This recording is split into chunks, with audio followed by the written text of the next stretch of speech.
ननद खा गई पेंशन। बुआ आ गई, बुआ आ गई। बुआ, अब की बार आप इतने दिनों बाद क्यों आए हो? बुआ, आप मेरा टॉय लाई हो ना, जो मैंने आपसे पिछली बार मांगा था। अरे बाबा, बताती हूँ, सब बताती हूँ। बुआ को आराम से बैठने तो दो। नहीं बुआ, पहले आप हमारे गिफ्ट दिखाओ, उसके बाद ही हम आपको आराम से बैठने देंगे। अच्छा ठीक है बाबा, बैठो। मैं अभी तुम दोनों को तुम्हारे गिफ्ट दिखाती हूँ। चिंकी, गुड्डू, क्यों बुआ को परेशान कर रहे हो? आराम से बैठकर अपनी बुआ को चाय तो पी लेने दो। अच्छा ठीक है, बुआ चाय नाश्ता कर लेगी, उसके बाद तुम दोनों आना, तब अपने अपने गिफ्ट देखना। और नहीं तो क्या, दीदी ने आकर अभी सांस भी नहीं ली और ये दोनों शैतान बुआ के पीछे पड़ गए। बुआ, आप ही बताओ, क्या हम दोनों से आप परेशान हो गए हो? क्या आपको हमारे लिए गिफ्ट लाना अच्छा नहीं लगता? अरे नहीं बेटा, तुम दोनों तो मेरी जान हो और तुम दोनों के लिए गिफ्ट लाना बुआ को सबसे ज़्यादा पसंद है। अच्छा ठीक है भाभी, आप चाय चढ़ाओ, मैं इन दोनों को इनकी गिफ्ट दिखा देती हूँ। आपको पता है ना, अपने गिफ्ट लिए बिना ये दोनों मेरा पीछा नहीं छोड़ने वाले। सपना बारी बारी से चिंकी और गुड्डू को उनकी गिफ्ट निकाल कर दिखाने लगती है। ये देखो गुड्डू, ये तुम्हारी रिमोट वाली ट्रेन। और चिंकी ये देखो, पिछली बार तुमने मुझसे ये मैप वाला टॉय मंगवाया था ना, जिस पे पूरे वर्ल्ड का मैप असेंबल करना होता है, ये तुम्हारे लिए। अरे वाह, ये तो बहुत सुंदर है। अब तो सच में पापा से भी अच्छे टॉयज लेकर आती हो मेरे लिए। अब वर्ल्ड की सबसे बेस्ट बुआ हो। थैंक यू बुआ, मेरा कितने दिनों से मन था ये वर्ल्ड मैप खरीदने का, लेकिन पापा लाकर ही नहीं दे रहे थे। देखो दादी, मैंने बुआ से सिर्फ एक बार कहा और बुआ ने मुझे लाकर भी दे दिया। लव यू बुआ, आप सबसे अच्छे हो। अरे ठहरो, भाग कहाँ रहे हो? अभी तो तुम्हारे लिए और भी गिफ्ट है बुआ के पास। ये देखो गुड्डी, ये ड्रेस तुम्हारे लिए और गुड्डू ये 3 पीस सूट तुम्हारे लिए। इतने सारे गिफ्ट तो मम्मी पापा हमें बर्थडे पर भी नहीं दिलाते, जितने गिफ्ट लेकर आप आई हो। आप जल्दी जल्दी आया करो ना बुआ। अच्छा बच्चों, गिफ्ट लेने के लिए बुआ को जल्दी जल्दी बुला रहे हो। हाँ बुआ, आप आती हो ना तो मुझे बहुत मजा आता है। इस बार आप चीकू को साथ लेकर क्यों नहीं आई? अरे नहीं बेटा, चीकू के एग्जाम चल रहे हैं ना, इसलिए वो घर पर ही है। मैं भी ज्यादा दिन नहीं रुकूंगी, सिर्फ 1 दिन रुककर वापस लौट जाऊंगी। वो माँ की तबीयत ठीक नहीं थी ना, इसलिए मुझे आना पड़ा। बच्चों की जाने के बाद, अरे बेटा, इतने सारे उपहार लाने की क्या जरूरत थी? अभी 2 महीने पहले ही तो तू इन दोनों को खिलौने, कपड़े, मिठाइयाँ और न जाने क्या क्या दिलवा कर गई थी। अरे माँ, मेरे भतीजे भतीजी हैं और बुआ का भी तो कुछ हक और अधिकार होता है कि नहीं अपने भतीजे भतीजे के लिए। मैं अपनी खुशी से सब करती हूँ, मुझे बहुत अच्छा लगता है। मेरे लिए जैसा मेरा चीकू है, वैसे ही गुड्डू और चिंकी भी है। अरे दीदी, बिगाड़ कर रखा है आपने इन दोनों को। आपको पता है, आजकल जब हम इनकी कोई फरमाइश पूरी नहीं करते ना, तो ये हमें बुआ से कह देंगे, कहकर धमकाते हैं। बिल्कुल ठीक कह रही हैं भाभी। कल तो मुझे भी ये चिंकी धमकियाँ दे रही थी कि मम्मा मुझे टॉय दिलवा दो, वरना मैं अभी बुआ को फ़ोन कर दूंगी और फिर बुआ मेरा टॉय लेकर आ जाएंगी।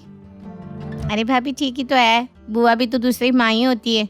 बच्चों की जो फरमाइश माँ बाप पूरी ना कर सके, वो बुआ से पूरी करवा लो, इसमें बुराई क्या है?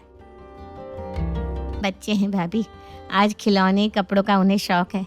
कल को बड़े हो जाएंगे तो ये खिलौने पड़े हमारा मुंह ताकते रहेंगे, कोई इससे खेलने वाला भी नहीं होगा घर में। जी लेने दो ना बच्चों को अपना बचपन। आज मेरे भतीजे भतीजी छोटे हैं तो मैं उनके लिए खिलौने लेकर आती हूँ। 2-4 साल बाद कहाँ मुझे ऐसा मौका मिलेगा। ठीक कहती हो दीदी, बच्चों का बचपन एक बार जाता है तो लौटकर थोड़ी ना आता है। ननद सपना के आने से पूरे घर में खुशी की लहर दौड़ गई थी।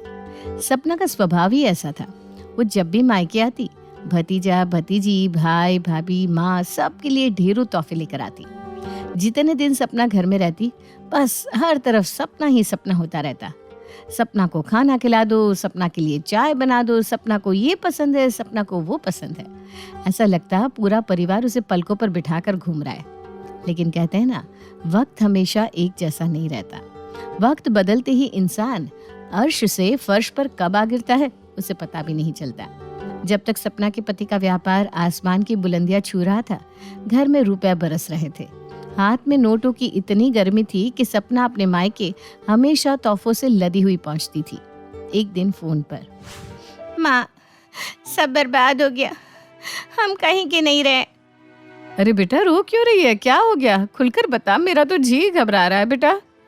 क्या बताऊँ माँ, मेरा तो दिमाग ही काम नहीं कर रहा, समझ में नहीं आता अब क्या होगा। अरे बेटा तू बताएगी भी या बस पहेलियां ही बुझाती रहेगी? माँ, इनके छोटे भाई ने सब कुछ धोखे से अपने नाम कर लिया, घर, बिजनेस, गाड़ी, कुछ नहीं बचा, सब ले गया वो चालबाज और हमें सड़कों पर लाकर खड़ा कर दिया। कैसी बात करिए बेटा, इतनी बड़ी बात हो गई और दामाद जी को भनक भी नहीं लगी? क्या बताऊँ माँ, इनका स्वभाव तो आप जानती हैं, और अपने सगे भाई पर कौन शक करता है। दोनों हाथों से दौलत लुटा रहे थे अपने परिवार पर। क्या जानते थे कि एक दिन यही परिवार उनको ऐसा धोखा देगा कि उस धोखे से हम कभी उभर नहीं पाएंगे। उनके छोटे भाई पुनीत ने धोखे से उनके बिजनेस और घर को अपने नाम कर लिया।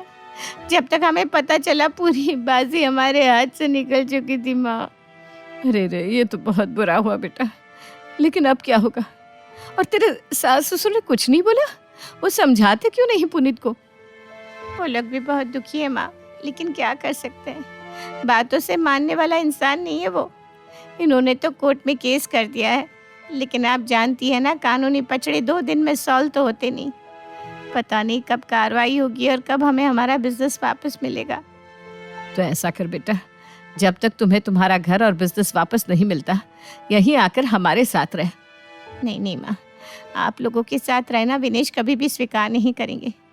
अरे वो अपनी माँ के घर नहीं गए, आप लोगों के यहाँ आना तो बहुत दूर की बात है।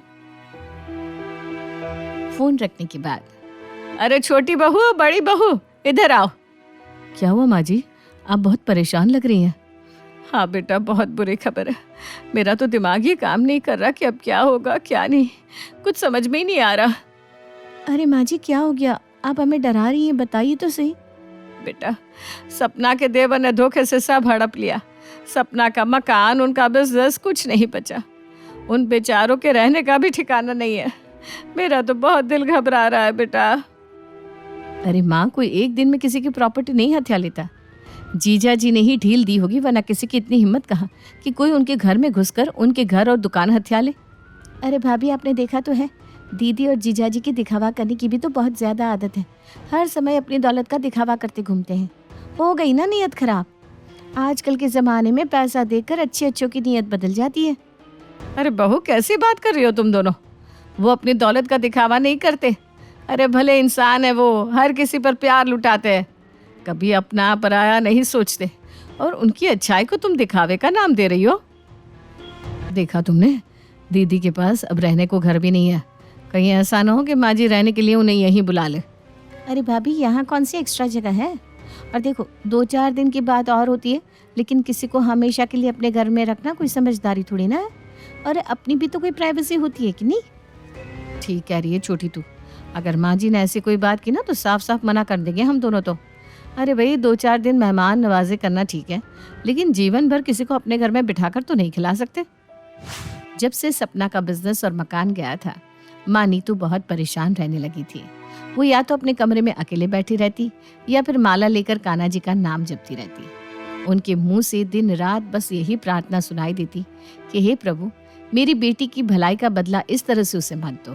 कुछ दिन बाद, भाभी देख रही है ना आप, आजकल तो माँ जी ना बच्चों के साथ खेलती है, ना हंसती मुस्कुराती दिखाई देती है। हर समय बस चेहरा लटकाकर अपने कमरे में बैठी माला जपती रहती है। अरे ठीक है, मान लिया बेटी के जीवन में दुख आ गया, तो इसका मतलब ये थोड़ी ना है कि बेटे और उनके बच्चों को बिल्कुल नज़रअंदाज ही कर दो। मेरा तो माँ जी की ये मनहूस सी शक्ल देखकर ना एकदम दिमाग खराब हो जाता है। ठीक कह रही है छोटी तू। अच्छा, माँ जी ने पेंशन के पैसे दे दिए क्या? अब घर में कैश तो है नहीं। मैं सोच रही थी कि माँ जी के पेंशन के पैसे से ही घर का राशन मंगवा लेते हैं। भाभी, मैं भी ना यही पूछने वाली थी कि इस महीने तो माँ जी ने बस पेंशन के 15,000 ही दिए, बाकी के 15,000 आपको दिए क्या? अरे नहीं नहीं छोटी, पेंशन का हिसाब तो तुम ही रखती हो ना। हर महीने माँ जी के 30,000 से ही तो हम घर का राशन और बाकी के खर्चे चलाते हैं। लेकिन माँ जी ने तो 15,000 ही दिए, और इतना ही नहीं, पिछले महीने भी माँ जी ने 15,000 ही दिए थे। अगर आधी पेंशन हमें दे रही है तो माँ जी की बाकी की आधी पेंशन कहाँ जा रही है? कहीं ऐसा तो नहीं कि अपनी आधी पेंशन बेटी को देना शुरू कर दिया हो? पता तो लगाना ही पड़ेगा। मुझे पता था दीदी कि घर में आग लगी हो और आग की लपटें हमारे घर तक ना पहुंचे। ऐसा तो हो ही नहीं सकता।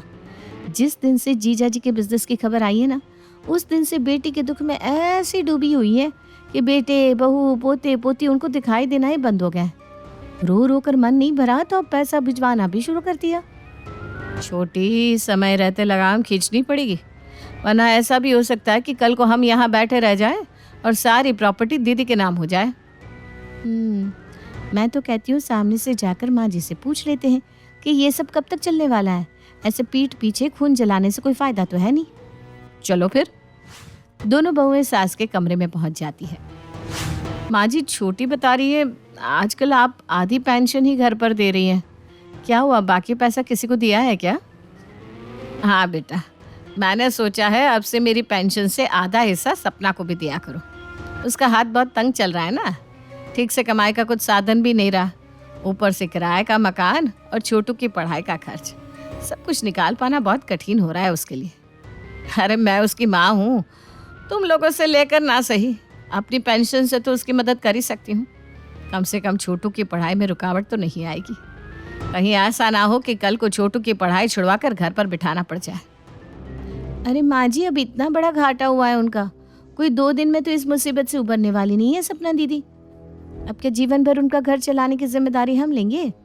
बुरा मत मानिए माँ जी, लेकिन अपने हिस्से के दुख इंसान को खुद ही काटने पड़ते हैं। अब ये तो कोई बात नहीं ना कि हम लोगों से पूछे बिना आप अपनी आधी पेंशन अपनी बेटी के नाम करने लग गई। आज तो आधी पेंशन दे रही हैं, कल को खर्चों के नाम पर पूरी पेंशन बेटी को देना शुरू कर देंगे। और दीदी को भी शर्म नहीं आई माँ की पेंशन खाते हुए? बिजनेस चला गया तो चला गया, सांप के निकलने के बाद लाठी पीटने से कुछ हाथ नहीं आता माँ जी। जीजा जी पढ़े लिखे हैं, अरे कोई नौकरी देकर अपना परिवार संभालना चाहिए ना। जीवन भर बैठकर रोने से तो कुछ होगा नहीं। जब बिना कुछ किए उनका घर चलाने के लिए पैसा मिल रहा है तो हाथ पैर हिलाकर काम क्यों करने लगे वो भला? छोटी बहू, जबान संभाल कर बात करो। अरे मेरी बेटी के दिन क्या खराब हुए, बाहर वालों से पहले घर वालों की नजरें बदल गई। जब तक मेरी बेटी भर भर के तोहफे लेकर आती थी तो तुम दोनों दीदी दीदी करके उसके आगे पीछे घूमती थी। मेरी बेटी के पास से लक्ष्मी क्या गई, तुम लोग तो अपनी असलियत पर उतर आए। वैसे ठीक ही कहते हैं, बुरा वक्त इंसान पर इसीलिए आता है ताकि हम अपने और परायों के बीच में अंतर करना सीख जाए। ऐसी बड़ी बड़ी बातों से कुछ नहीं होता माँ जी। अरे भगवान न करे अगर कल को आपकी बेटी की नौकरी चली जाएगी तो क्या हमारा घर का खर्चा चलाने के लिए सपना दीदी यहाँ आएंगी या अपने पति की कमाई हमें देना शुरू करेंगी? तोहफे देना अलग होता है माँ जी, और अपनी कमाई किसी को ले जाकर थमा देना अलग बात होती है। तुम दोनों जाकर अपना अपना काम करो, मुझे तुमसे कोई बहस नहीं करनी। ये पेंशन मुझे मेरे पति की नौकरी से मिलती है। मैं अपनी पेंशन कहाँ खर्च करूंगी, किसे दूंगी, ये मैं तुम दोनों को बताना जरूरी नहीं समझती। सास के मुंह से खरी खरी सुनने के बाद दोनों देवरानी जेठानी अपने कमरे में लौट आती है। देख लिया छोटी, माँ जी के तेवर।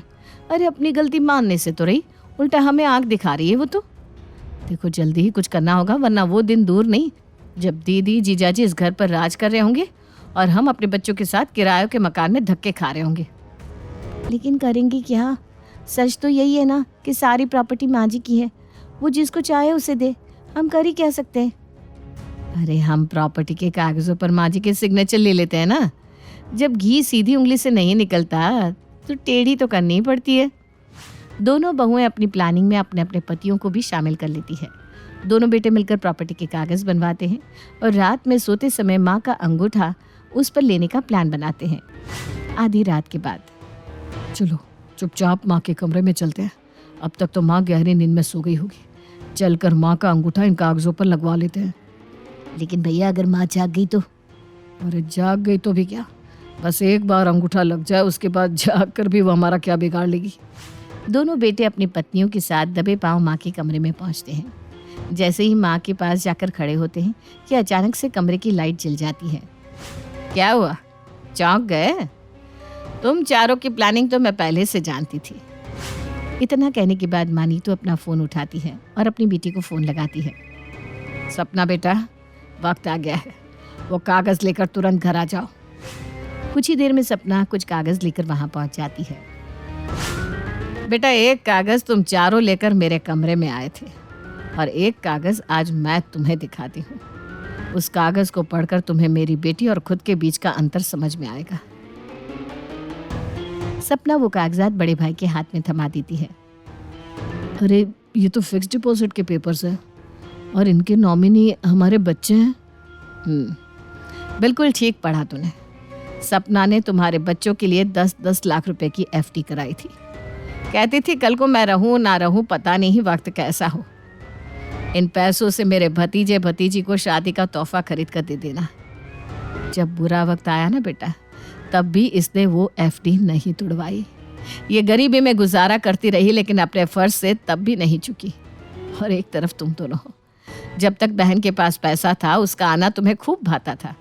बहन किराए के मकान में पहुंच गई, बच्चों का स्कूल से नाम कटते कटते बचा, लेकिन तुम दोनों ने फोन पर भी कभी उनकी खैरियत नहीं पूछी।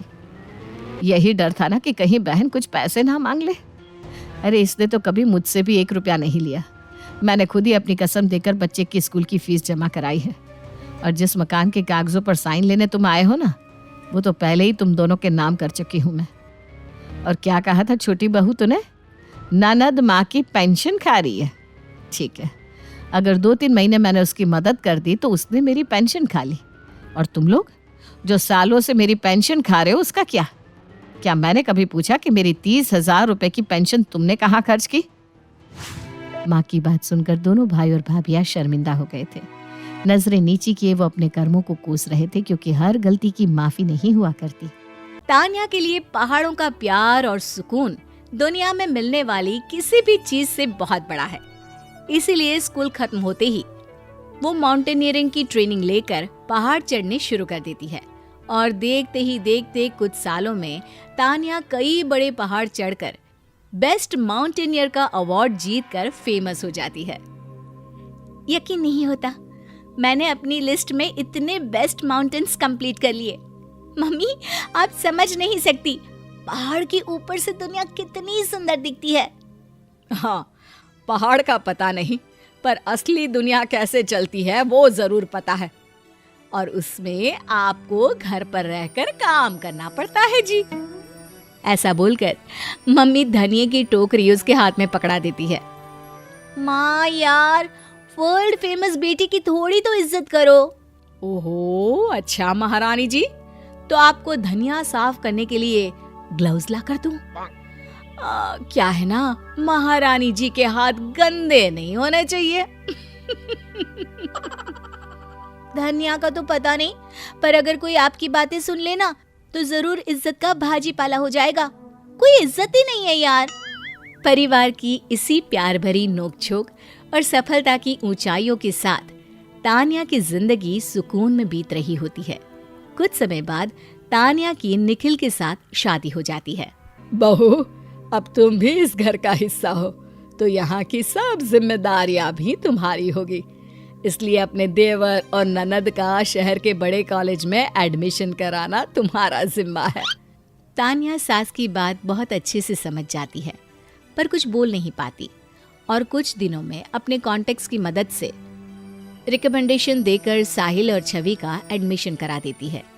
जिसके बाद ससुराल वाले कहीं ना कहीं तान्या के फेमस होने का फायदा उठाते रहते हैं।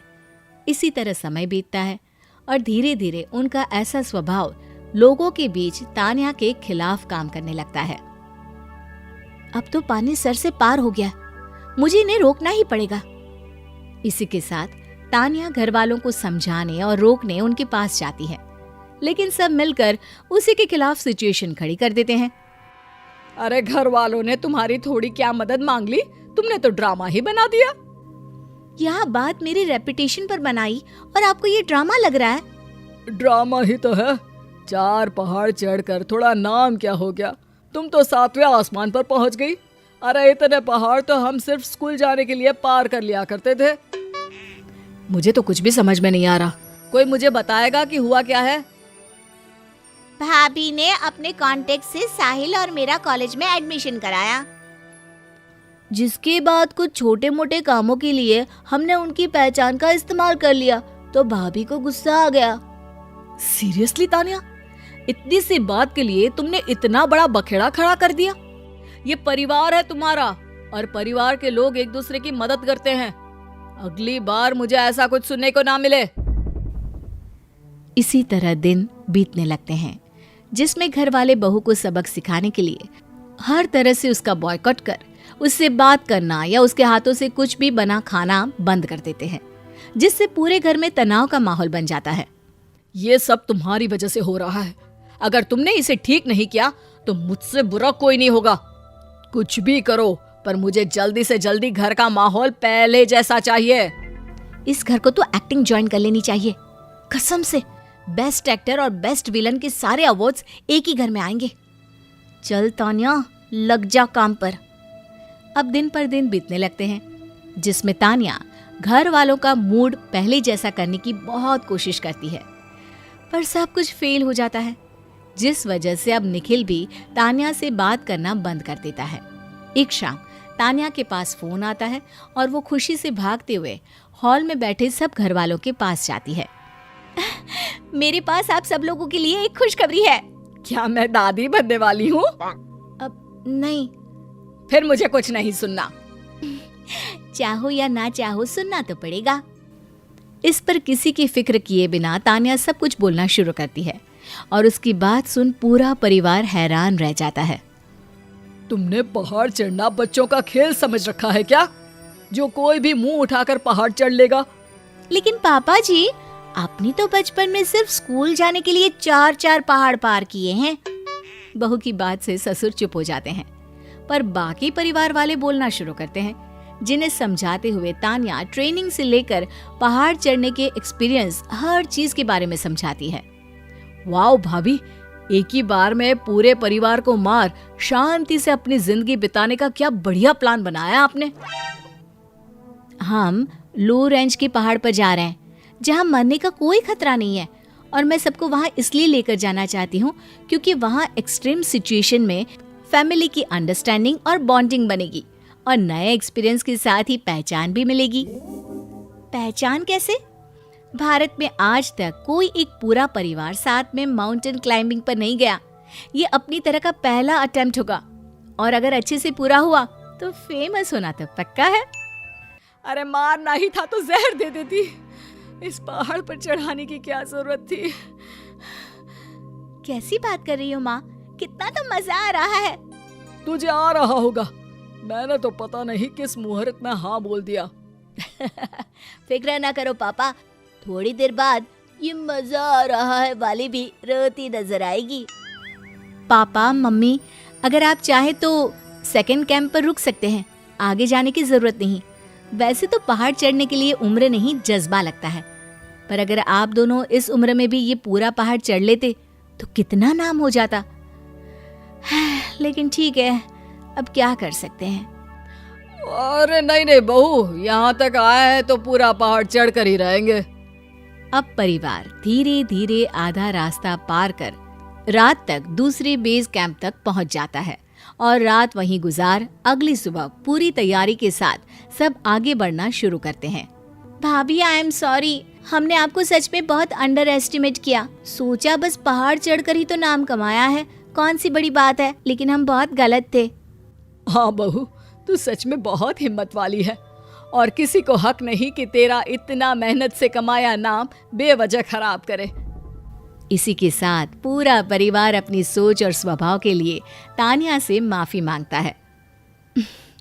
वैसे मैं आप सबको अपने काम की अहमियत और मेहनत समझाने के लिए ही यहाँ लेकर आई थी, पर अब परिवार के साथ ट्रैक का मजा आ रहा है। चलो सबको दिखाते हैं कि फन एक्टिविटीज सिर्फ दोस्तों के साथ ही नहीं, परिवार के साथ भी हो सकती है। इस तरह तान्या का पूरा परिवार एक साथ गिरते उठते आखिरकार पहाड़ की चोटी पर पहुंच ही जाता है, जिसके बाद हर जगह माउंटेनियर तान्या के साथ उसके पूरे परिवार के चर्चे शुरू हो जाते हैं, और अब परिवार हमेशा एक साथ पहाड़ चढ़ना शुरू कर देता है।